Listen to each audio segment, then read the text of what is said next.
So I want to welcome all our listeners, and I'm actually very happy uh, about the group we've been creating, or the community, as you would like to call it, Willie. So we're growing quite fast, and I want to thank everybody, and I want to thank everybody that is listening to it and liking and sharing. It's really, really appreciated. And we really look forward to continuing on this journey with everybody. So if we can continue sharing, that will mean a lot to us. Vili, how's your early evening going in South Africa? No, it's going. It was a good day. So, and on your side, Absolutely, absolutely. It's still early morning for me, but it's good to get going. yeah, So I've got a busy day ahead. So today, again, one of the really interesting topics we're addressing is the Anunnaki. And for a lot of people, that is a term that becomes a bit more sort of recognizable. Now, the Anunnaki are depicted as an aristocratic pantheon of gods originating from the seeds of An, and is the supreme sky god equivalent to the Semitic El, or the highly elevated one, symbolizing primordial fertility from the cosmic waters, something that's always worthwhile mentioning, eh? And the name etymologically means the sons or the seeds of a prince. So yeah, I'm looking forward to digging into that a bit, and having some good conversations. So Billy, the first question I want to throw your way is, when you were researching the connections in the nine ages of the Nephilim, what was the moment, that single moment, that convinced you the Anunnaki could legitimately be identified with the biblical sons of God? yeah. So that's actually an extremely important question because it links biblical tradition to the earlier traditions of the ancient Middle East. And as we will see in this podcast, we have a shared tradition from the ancient Middle East that is also represented in the Bible. So when it comes to the Anunnaki, the the that means seed. Nun means Yes. prince. So it's the seed of the prince, Anunna. Yes. And the prince in this case, for the most part, and in the early period, referred to An, the father of the Yes. gods. And now, what is interesting, seed is just equivalent terminology for sons. So the sons of An. Now, An is the Yes. supreme god, and the cuneiform sign that was used for An's name is actually just a star. It's four wedges forming the star, and it also means just God or gods Yes. when it's used for the different gods as a determinative after the names is just a god. So it also means God. So it's just the Mm. equivalent term would just be God. We can just say then that the sons or the seed of An is equivalent to what we later on find in the Ugarit text as the sons of El, because El was the exact equivalent of An as the father of the gods. Mullen has actually written quite an interesting book quite a few years ago about Yes. the Divine Council. And they Mm. showed that, the Divine Council, tradition that we find in ancient Sumeria, among the Sumerians, the Akkadians, later among the Semites at Ugarit, the Canaanites in Israel, it's basically the same. It's the same concept. Mm. It's been handed down through the ages. And the father of the gods in all these cases just refers to El in the Semitic tradition. In biblical tradition, it's El Elyon, the Yes. supreme or the most high God, as we find in Psalm 82.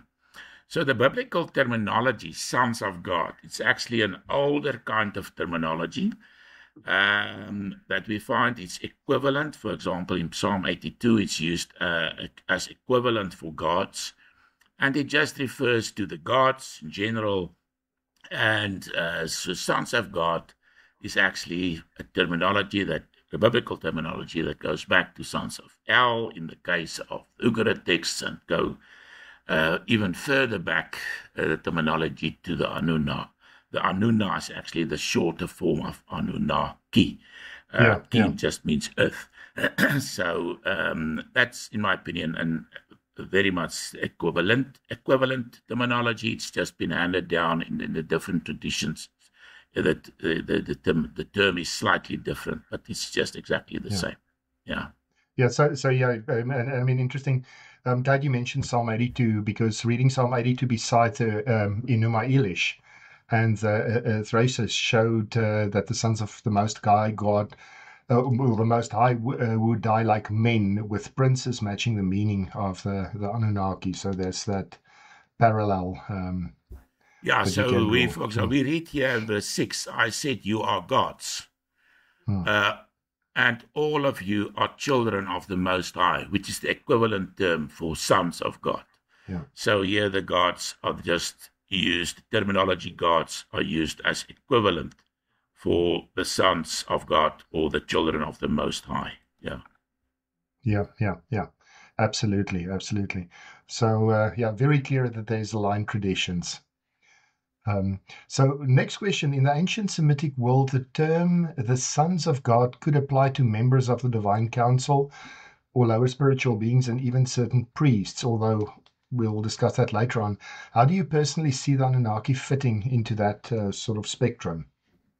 Yeah, so this is a very interesting observation.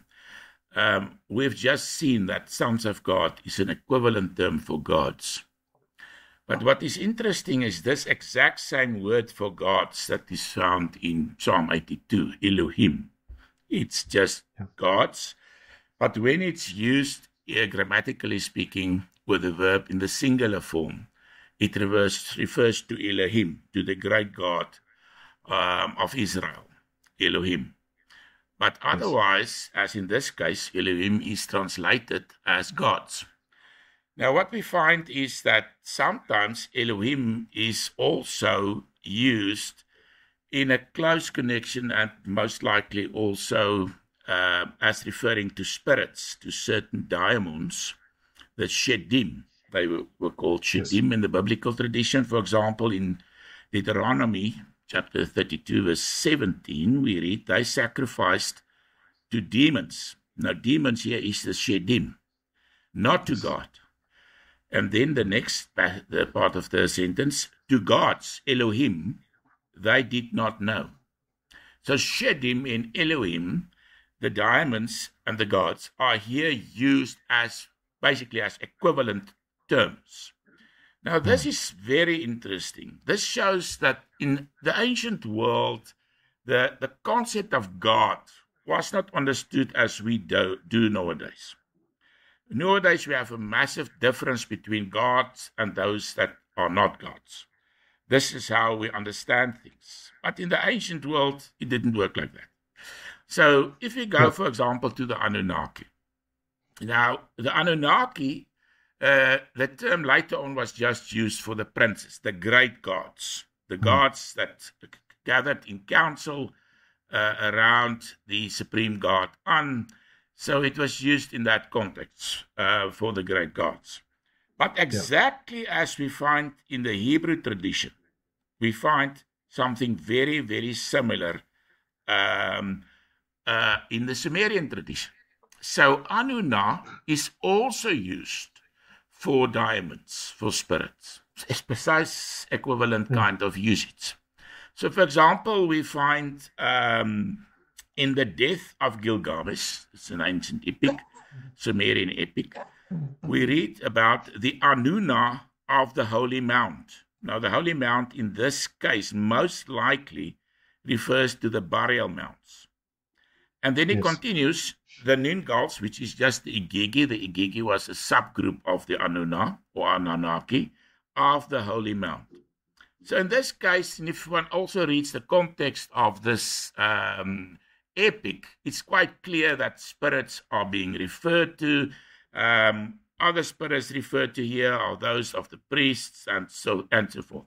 We don't have the time to go into a detailed discussion on this. I actually do discuss this in my first volume of the Nephilim trilogy. readers can just go and find my discussion there. I discuss all these things in much greater detail.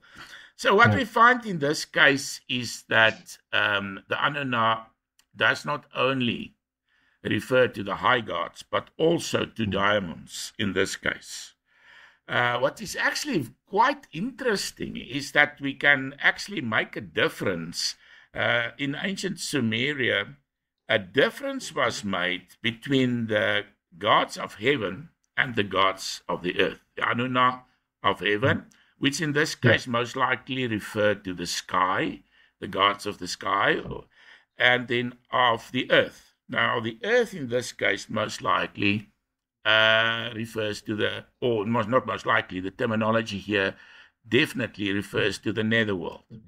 So in this case, we have the netherworld that is of importance.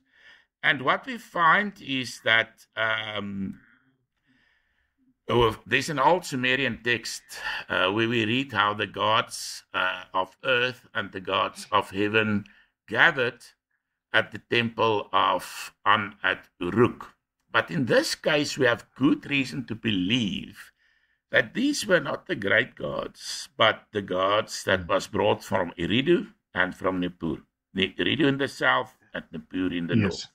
We read, he took his seat on the great throne dais, An, king of the gods. Anunnaki gods, the gods in the entirely gathered at him at the place of decision making. All the great offices he caused to appear. And then we read, the gods of heaven stood in attendance before him, the gods of earth bowed down before him.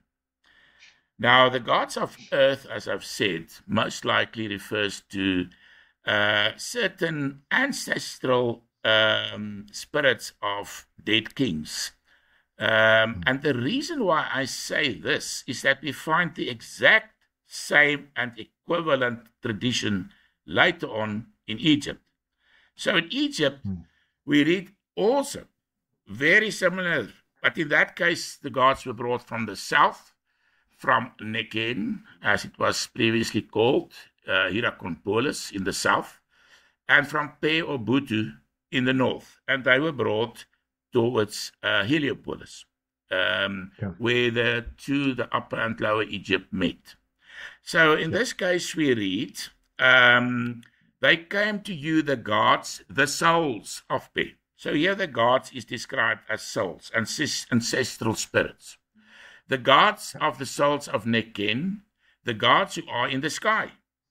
And the gods who are on earth, that refers to the netherworld, Pe sails upstream to you, Nekhen sails downstream to you. So they came and they gathered together at Heliopolis. But there can be absolutely no doubt that in this case, the gods here refers to ancestral spirits. And we do know in ancient times that there were two kinds of, well, there were more, but there were two important kinds of ancestral spirits that were reckoned as either divine or partly divine. For example, the warrior kings, the spirits, ancestral spirits of the warrior kings, we find, for example, in the case of the great Akkadian warriors, that they were regarded as divine. And the interesting thing is in Akkadian, the exact same terminology that we find in the Bible was used for these spirits, more generally, the Shedim. So Shedim is actually a terminology that the Bible borrows or use because it was a general word for those kind of spirits all over the ancient Middle East. But in Sumer, there were two kinds, actually, of these spirits, the Lama or Lamassu in Akkadian, and that was the kind of spirits that was fully divine, and Naram-Sin and the Akkadian warrior kings, they were regarded as divine. On the other hand, we have the priestly rulers. They were a different kind of ancestral king. These are Gilgamesh, for example. Yeah, he was. And those spirits were regarded as 2/3 divine. So that's why Gilgamesh was regarded as 2/3 divine. We don't have to look for any, kind of reason regarding his mother or his father. It was simply that he belonged to this category of daimons, of ancestral spirits, his genii was regarded as belonging to this particular kind. And in this case, as when they were paired with the lama or lamasu, they were the uduk or the utuku. The uduk was also used in many other contexts, but in this context, it referred to the priestly kind of rulers, the ancestral spirits, and more particularly the genii. So later on, much later on with the Roman empires, we also find that, for example, the genii of Caesar Augustus was worshipped as a god, as divine. So it's the same kind of traditions that was handed down throughout the ages. So what we find is that these ancestral spirits were regarded as either divine or as partially divine.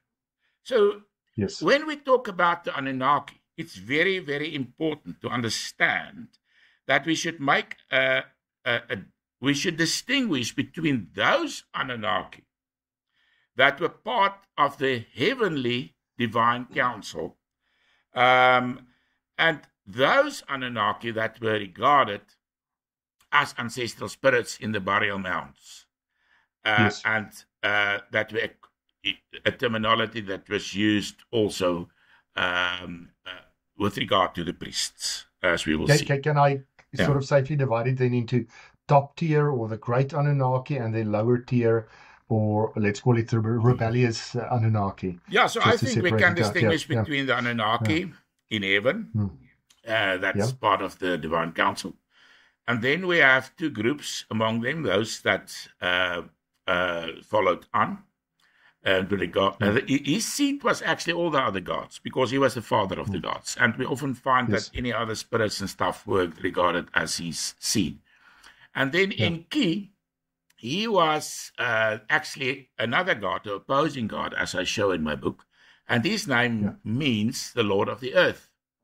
And the Anunnaki of the Earth were closely linked with him at Eridu. And then we have these spirits, these ancestral spirits. And it's quite possible that these were linked with the fallen Anunnaki that had become incarnated in human form. And this is why, for example, in the Keshim, we find that the priests in the Keshim were called Anunnaki. And so in some way, they were possessed by these gods, or I believe incarnated. We have very good reason to believe that the Anunnaki, they believe that the Anunnaki were incarnated in human form in early days, especially during the Uruk period, the period directly after the deluge. We've discussed that deluge in great detail, or in some detail, in the previous episode. And just after that was a great heroic period of Sumerian tradition, the Uruk period. And during that period, it was the time of Lugalbanda, of Enmerkar, and the 7 young men that accompanied Lugalbanda was regarded as incarnations of the 7 gods that is also visible in heaven in the form of the Sabiti or the Pleiades. And when you talk about that reincarnation, I mean, we can sort of again touch on the Euroscamus or the sacred marriage. So it was most likely through the sacred marriage. And I think we discussed that in a previous episode. I can't remember, it was the 3rd one or so, Yeah. And it's interesting, but we'll come back to that. When we discuss the Uruk period in detail, we'll definitely come back and discuss it again. Yeah. Absolutely. So in our sort of studies, a lot of readers are surprised to learn that the same phrase used for heavenly beings was sometimes applied to human priests. And the first time I read that, I found that really interesting. So does that discovery make the Anunnaki story feel a bit more grounded in real history for you? Or does it sort of actually deepen the mystery?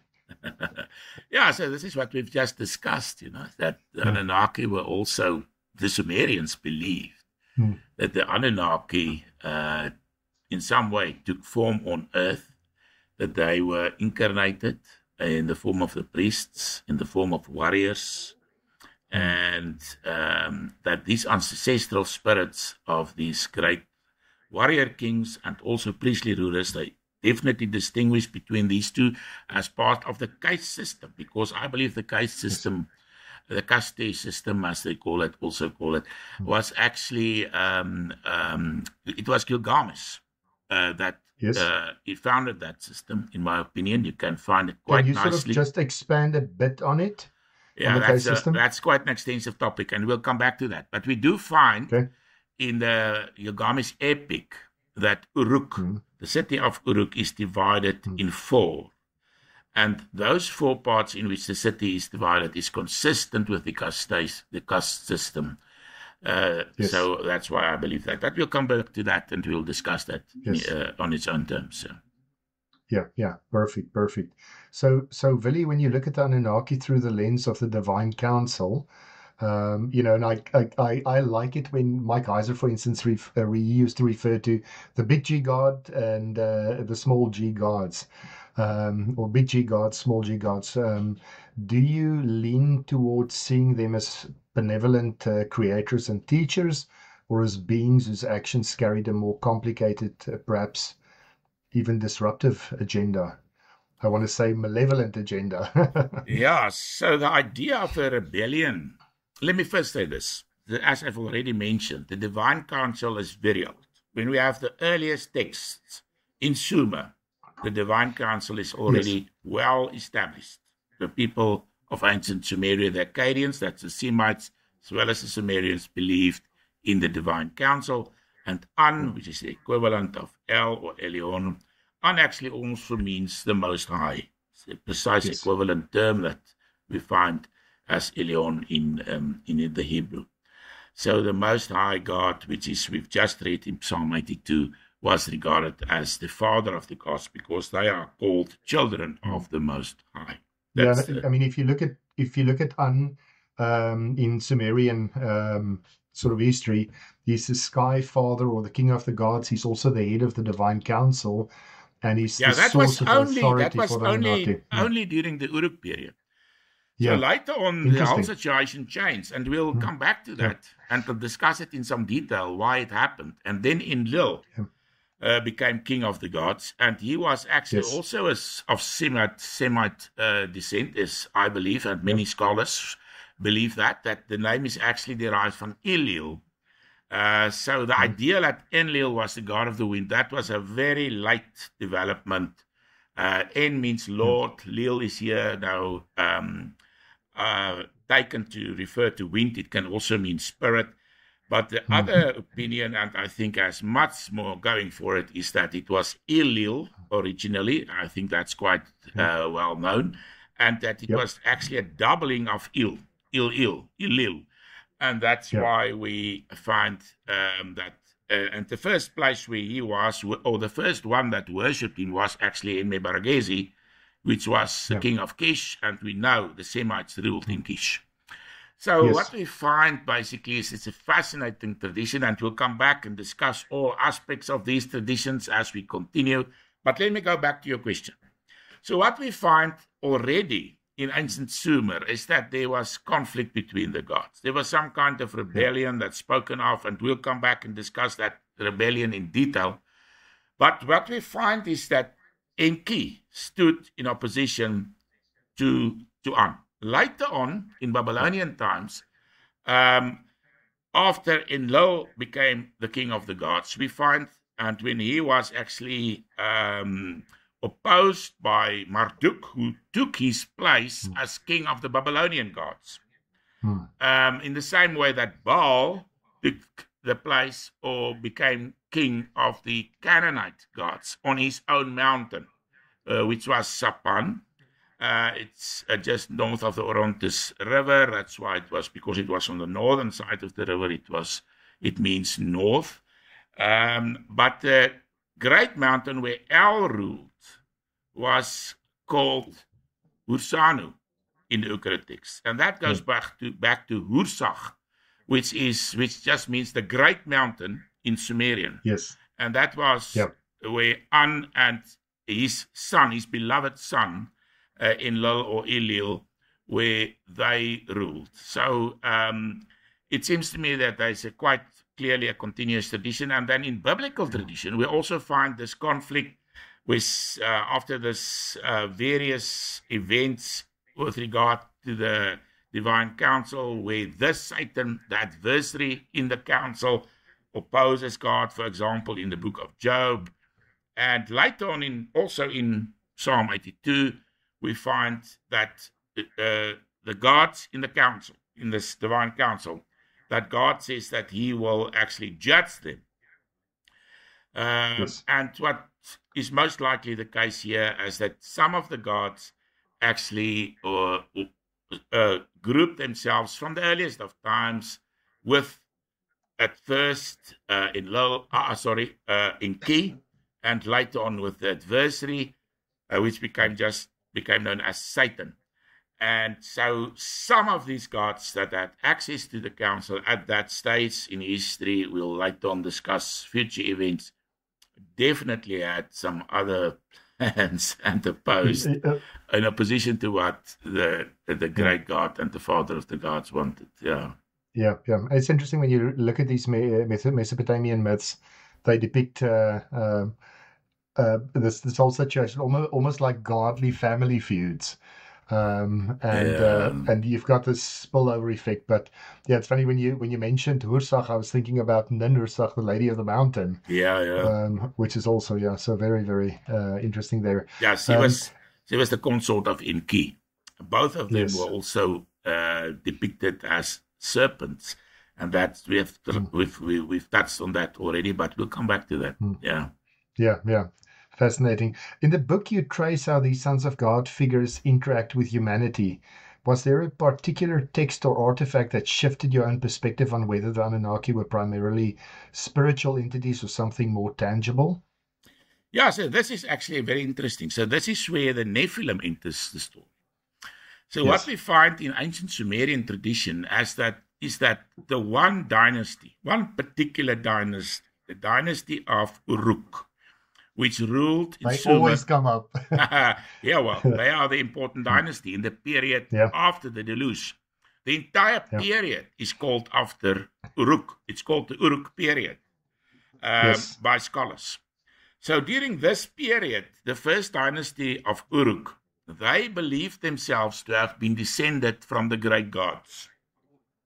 So here we have something very interesting that we have touched on to some extent already, but this is the basis, the Nephilim tradition. This is the basis for understanding why these early kings and these ancestral kings, why they were regarded as divine or partially divine, is because of this early, in their mind, this early event when the gods, in some way, and we've already discussed it, the divine marriage, the Eros Hermes, which already most likely already in the time before the deluge, was in effect, was practiced by the Sumerians, and it was from that early period that some were regarded as offspring of the gods, the Nephilim, and they were regarded as offspring of the fallen gods. That's where the terminology, the term Nephilim, originated, in my opinion. Yeah. And just something interesting about the sacred marriage is sort of worthwhile mentioning that it sort of demonstrates the belief that the king becomes semi-divine through union with the goddess. So, I don't know if you wanted to add anything to that. Yeah, so sometimes the king took part in the sacred marriage, and often it was the high priest. In the case of the birth of Gilgamesh, it's mentioned that Lugabanda was his father, which was a king later on. His name actually means little king. But in this case, he seems to have been a great shaman, a warrior shaman. At first, a kind of priestly figure in the sense of being a shaman that led the armies of Enmerkar.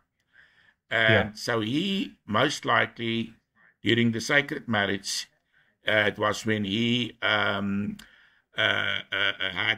Ninsun as consort. And Ninsun was most likely the daughter of Enmerkar. And later on, she was also divinized and becoming a goddess, but not originally.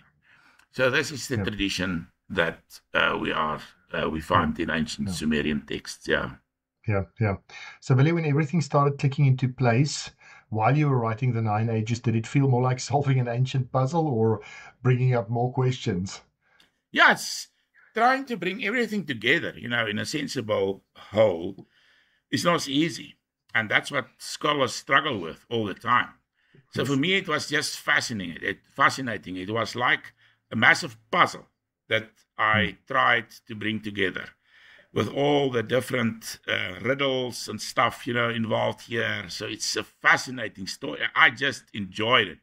Writing the 3 books, the Nephilim trilogy, and later on 9 Ages, which serves as a prologue to the trilogy. But I think it's a fascinating story, and bringing all these things together and really understanding what is the prehistory, what happened long before the Bible were written down, and how that impacted later on biblical tradition. The Bible was not written in isolation. It was part of the ancient world. These people had these concepts in their mind. This was how the ancient people of the ancient Middle East understood things. But within this more broadly speaking tradition, there were different distinct traditions. For example, the Israelite tradition and how they saw the supreme God which they worshipped. And we'll come back to that. We'll discuss that in detail. Absolutely. I think the exciting thing for me and for the listeners is that we're now following in your footsteps, and we're on that journey with you, seeing exactly where you went and that kind of thing. So I'm really looking forward to that. But one last question for listeners who are just encountering this material. What would you say is the most important takeaway about who the Anunnaki really were? And how should it shape the way we read the Sumerian tablets and the early chapters of Genesis? Yeah, so there is nowadays an opinion that the Anunnaki were actually aliens, that came down to Earth. But in my view, we don't have good reason to believe that. The way that these readers understand the text, they usually use early translations that's not accepted nowadays in the scholarly community. And it's better just to understand them as gods, in the same way that we understood gods later on. And where these gods came from, that's a different question. But seeing them as aliens is a very recent development. And I think one should guard against, just believing wild theories because of all kinds of supposed evidence. I don't think there are good evidence for that view. And I believe we should understand them as gods. This is what it means. It just means gods. Well put. Great stuff. Yeah. Well, thank you, Billy. Any final thoughts? No, it was nice talking to you about these things. I think the Anunnaki is a very relevant term and a very important ancient tradition. And to have a good understanding is important as we go forward with our discussions. Yeah, I think that's solid foundation. So I want to thank you for your time. I really appreciate it. It was really interesting. I just want to mention as well is that we do have subtitles for these episodes as well. If you're sitting in a quiet spot or a noisy spot and you just wanted to make sure you get all the information, you just need to turn it on YouTube. So and the questions, we would like to hear from the community. And their questions, especially, we will definitely bring it to the table, discuss it, maybe not immediately in the next episodes, but when it's time for that part of the discussion, we'll definitely include your questions and answer them. We absolutely, and we document everything, so we will get back to those. And even if you're a new viewer and you go back to some of the older questions and something pops up, please let us know. Do not hesitate. Absolutely. Thank you very much. And like and subscribe. Thank you, Billy. I look forward to the next episode. Thank you. Yeah, thank you.